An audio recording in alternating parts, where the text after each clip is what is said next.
Wāhine Wavelength with Rebecca Robin.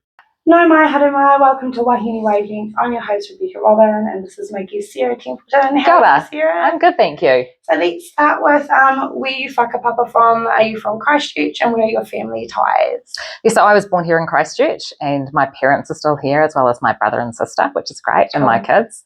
But my family's originally so my parents are both from England. Cool. So I'm a first generation Kiwi and amazing. have lived most of my life here with a short stint in Wellington and a short stint on the West Coast in Greymouth. Oh, I lived on the West Coast for a while. Yeah, it's beautiful. It is absolutely stunning. And so I'm going to get right into it. Yep. So why mayor and why now? So what made you decide to run for mayor, and was there a particular moment or issue that pushed you to go, yeah, I'm going to do it this time? Yeah, I guess there's no one thing. It's just weirdly, it just seemed to make sense this time around. Yeah. So I've had a number of people who've said to me, oh gosh, I couldn't do that, you're so brave. Yeah. And I'm like, neither could have I before I started. Yeah. And it's just like, I started out chair of our local residents association after the earthquakes. From there I was elected onto the community board, from there onto council, done 9 years on council. So you build up a layer of knowledge and skills over time and a real passion for the city. Yeah. And we've done so much good stuff since the earthquakes, and the city's really starting to vibe. You get a lot of really good media about how well we're doing, not just international visitors, but we're doing really well nationally when it comes to a range of factors. And I don't want that to stop. No, and so, it's one of those ones where it's a hard message to say that we need to change the mayor because we want to continue being great. Yeah. When the current mayor who's standing again, his policies are to cut stuff and to send us backwards. And so I really don't want that to happen, and I'm standing up for our city and for our kids' future. I really appreciate that because I'm an Auckland expat, and now to me Christchurch is sort of feeling more like the sort of vibe that I can be with because I'm just more high paced.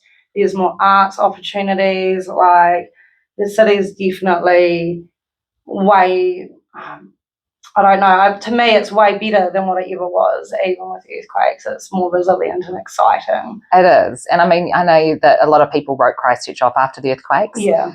People within, Treasury and MB and stuff like that, they were just like, well, they're never coming back from this. We'll give them some stuff, but they're never coming back. Yeah. But we were determined to come back. Yeah. And, the communities really rallied together to support each other, and the business community and so many people who contributed and worked with council, with central government to, make the city that we really enjoy now. I find the earthquakes really showed how we've got togetherness as well. I really enjoyed that about seeing the humanity and people coming together. And I think that's really important to remember as well. There's often this narrative about, everyone's just in it for themselves, as a human species. We're all just after our own thing and we're all selfish. Yeah. But actually we've seen that in Christchurch time and time again, that, after the earthquakes, after the floods, after the fires, after the mosque shooting, through the pandemic, we supported each other because that's what community does. Yeah. And each time, because we've had these connected communities, we've managed to get through it in a much better state than we would have otherwise. And so making sure that we continue to support our communities, that we don't, cut the things that bring us together, the pools, the libraries, the community facilities, our Strengthening Communities funding, all of those things help make us more resilient and make it a much better place to live. Absolutely. And so we're in a political climate that's, let's say, intense. So it is. Really? So what does good leadership look to you like at the moment? I think that good leadership at the moment is leadership that focuses on what we value rather than necessarily what we do. Yeah. And the doing and the actions follow from the values. And so if you're really clear in yourself what you value, and then you can make sure you're making the right decisions. Absolutely. Rather than making ad hoc decisions just because it feels good at the time. Smart. Yeah. What barriers do Wāhine still face in politics, and how are you navigating them? This could be either personal, systemic, or public facing. I think there's a range of things. And, one of the things I'm trying to hold desperately onto at the moment is a tweet that someone put out several years ago when Twitter was, not the cesspit that it is now. Yes. And it was just a really nice analogy. And it was like, when you drain the bathtub, the last part out is the noisiest. And it was around that whole, the last kickback of those who've been trying to suppress women and minorities for so long and their voices. And they are much louder again all of a sudden, as women have gained more status, more power, more voice, and more confidence to have a say. The pushback has been stronger. And the higher you go, the bigger the pushback. Absolutely. And the browner your skin, the stronger the pushback too. That's having a couple of effects. It's putting women off standing. So at this point today, as we're talking, only 8 women have declared that they're standing for council roles. There's 16 seats. There are only 8 women declared for council. That makes me quite sad. 4 of those are in 2 wards. So, we've been going backwards in recent years when it comes to female representation around the table. And part of that, when I talk to women, is because they look at how little their skills are valued and the type of gaslighting that women get, and they go, why would I put myself through that? Yes. Yeah. Absolutely. I think we've got so many skills as mums and stuff at home that are undervalued. I mean, I raised 4 kids after uni, and people are like, oh, so you did nothing. I was like, I did a lot. You did a lot. Actually. Absolutely. I think going to uni was easier than actually being at home with the kids. Yeah, I mean, women's work is often undervalued. And when women do come into leadership roles and they, if a woman appears confident in a role, men tend to say, oh, she's arrogant. But if a man looks confident in a role, people assume he's competent. Why is that? And there's a whole pile of research around that. It's really frustrating.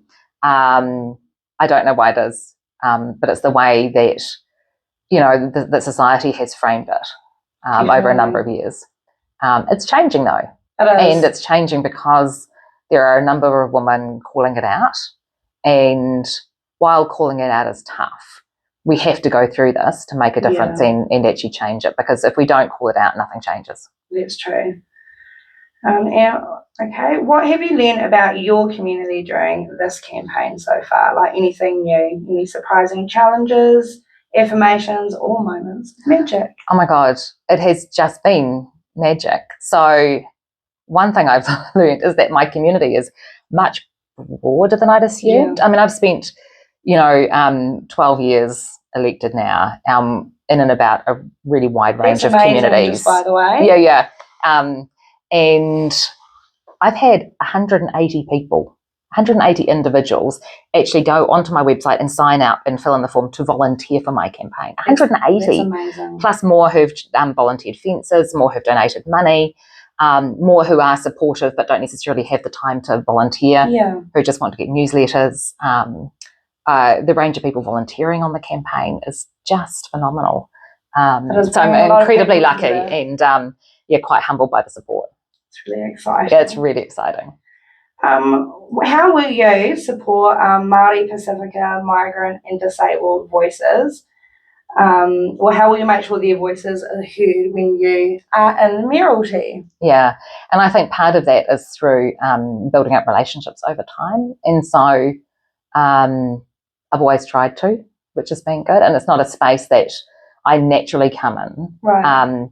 It's probably a good thing, because I'm not from that space, right? And so, but it's recognising that all voices matter and some are less heard, and trying to lift and raise those voices.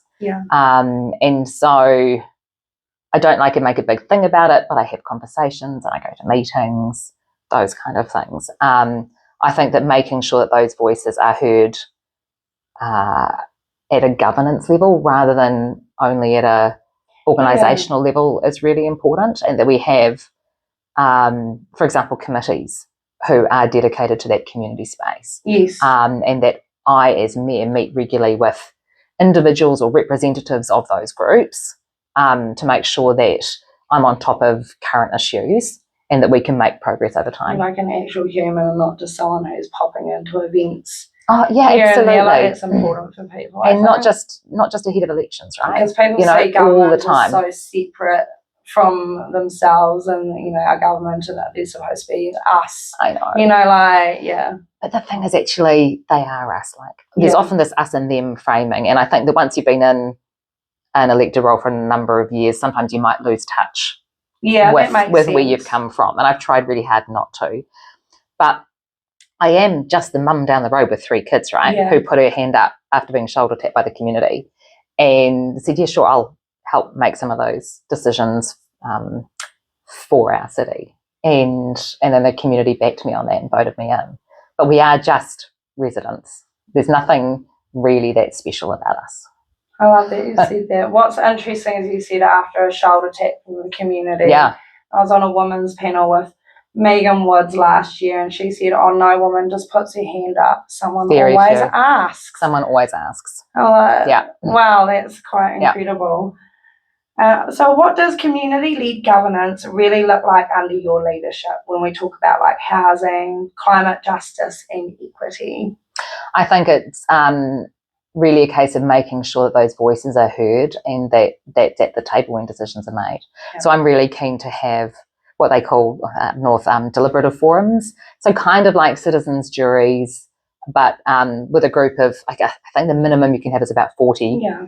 But maybe up to 100. Auckland's done several of them on big issues, where residents get together and they're kind of representative of the community.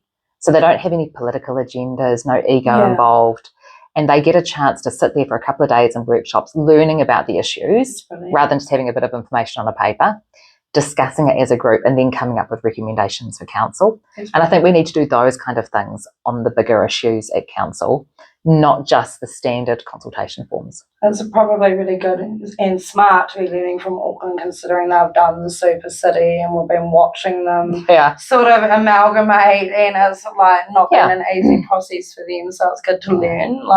But I think that people trust members of their, I'm a member of the community, but people trust non-elected members of their community a little bit higher than they trust their politicians. And so if you've got members of the community having discussions together, sharing understandings, having really deep conversations, and then making recommendations, that will build trust in the process and the decision making. Brilliant. And it means that the councillors get to hear a really good sort of analysis by the community. A broader spectrum of things. And you do that on top of the regular consultation. That's really, I love that idea. And so politics is very demanding. What keeps you grounded? My whānau is the key thing. So my kids, who are 18 and 20. Oh, nice. I know. And they were only like this high when I first got elected. Wow. So, it's been great. They keep me grounded. They are amazing and keep me focused on the future, which is great. So, it's their city, it's their planet that we're looking after, and we want to make sure it's in a better place when we leave it for them, rather than in a worse state. That's pretty much how I try to live my life. How am I going to leave it better for my babies and their babies? Absolutely. And on a day-to-day basis, making sure that I actually get outside and into nature. And so, I'm a frequent walker around the Botanic Gardens, especially through that New Zealand native section. And actually not just in the concrete jungle. My music video was in some of that native I section. did, yes. Yeah, it's just lovely through there. And, there's kōrero and, pe waka waka, and the sounds of water and the smell of the bush. And, there's all sorts of stuff that shows that that's really good for well-being. Yeah, I love the botanical gardens. And what is giving you hope for Christchurch right now? A kaupapa, a community, for a moment? There's so much. There's so much good happening in the city. I agree. And, I keep getting invited to like this really wide range of events, and they might be events run by different ethnic communities or by environmental groups and all of those kind of things. And the conversation has changed. That's cool. Which is phenomenal. So, when I was first elected, if I'd told people that, we were going to set, climate targets for the city and actively work towards them, I'd have been laughed at. That conversation has changed. It's hard on a day-to-day basis to recognise that, I think, at times. And things seem like a struggle, and there are people fighting back, and there are trolls online who don't believe in climate change, and that kind of thing. But when you sort of step back and look down at what we've done as a city, how far we've progressed, and where the opportunities are, it's really exciting. That was really cool to hear. And so, now we've got some quick fire questions, which are way less serious. Okay. Oh, less serious. Okay. Yes, less serious. Okay. So, what's your favourite waiata on repeat at the moment? Girl Gang by Jin Wigmore. Oh, I love Jim. Yeah. Voice. Yeah, it's my go-to currently. I'm going to have to put that on the playlist. It's great. Yep. And what's the best advice you've ever received? Trust yourself, and trust what others see in you. Yes. And so sometimes it's hard to trust yourself, but I've got friends who I trust, and people in the community I trust. And when they say to me, "You've got this," I'm like, okay. Yeah. Yeah. Yes, I've got a good sounding board. That's it, really, and a sounding board that I can trust. Yes. Also, my sounding board call me out if I'm probably not doing the best thing as well. Absolutely. Yeah. And when it comes to, whose opinion you trust. Yes.